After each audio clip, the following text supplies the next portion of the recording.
Olá, sejam bem-vindos.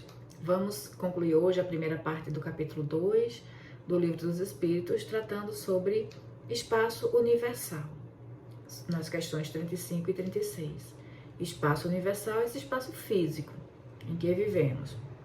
Allan Kardec pergunta se o espaço universal é infinito ou limitado. E logo no início os Espíritos respondem: infinito. Supõe-no limitado, que haverá para lá de seus limites. Isto te confunde a razão, bem eu sei. No entanto, a razão te diz que não pode ser de outro modo. Então aqui os Espíritos nos dizem que o espaço é infinito e ele nos traz a hipótese de que o espaço seja limitado.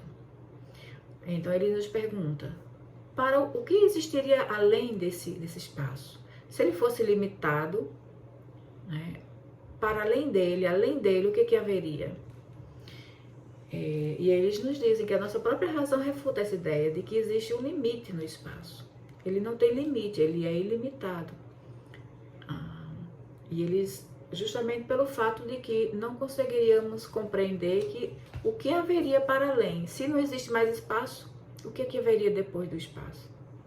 Então, Allan Kardec, na sua própria nota, ele nos diz, mesmo existe alguma coisa no espaço, mesmo que houvesse o vazio absoluto, mesmo assim, esse vazio absoluto estaria ocupando um espaço, né?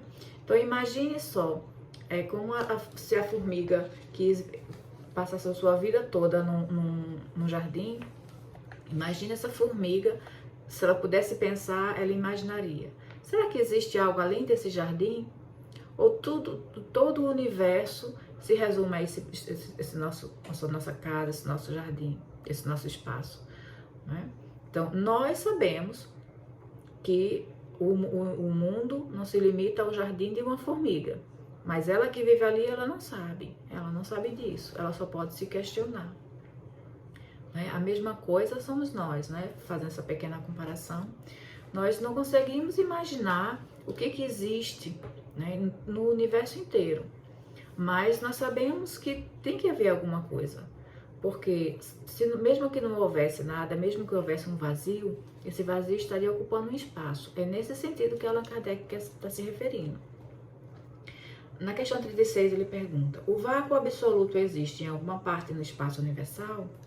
Então aqui, veja que ele pergunta, ele quer saber se existe o nada em algum lugar. Será que existe algum espaço vazio? Será que existe o vácuo absoluto? E Allan Kardec diz, não há o vácuo. O que te parece vazio está ocupado por matéria que te escapa aos sentidos e aos instrumentos. Então, no espaço não existe um espaço vazio, não existe o vácuo, né? O que existe sim matéria, né? Só que ainda não temos condições de perceber essa matéria e não temos instrumentos para captar essa matéria. Então, nessa época em que o livro foi editado, em 1857, ainda se acreditava que existia espaço vazio no universo. Mas depois a ciência já confirmou que não existe espaço vazio. Existe algo nesse espaço em que ainda não conseguimos compreender, não conseguimos medir, mas a ciência já sabe que não existe espaço vazio. O Espiritismo já diz, desde aquela época, que existe matéria. Agora, existe matéria num nível em que ainda não percebemos, nem a olho nu, nem através de experimentos, de instrumentos. Então é isso, essas duas pequenas questões. A partir do próximo vídeo, vamos falar vamos trabalhar o capítulo 3, sobre a criação. E o primeiro tema a ser tratado é a formação dos mundos. Vamos tratar nesse capítulo 3 sobre a formação dos mundos, formação dos seres vivos, povoamento da Terra, Adão, diversidade das raças humanas, pluralidade dos mundos, considerações e concordâncias bíblicas concernentes à criação. Então, no próximo vídeo, vamos falar sobre a formação dos mundos, das questões 37 a 42. Espero todos, até mais.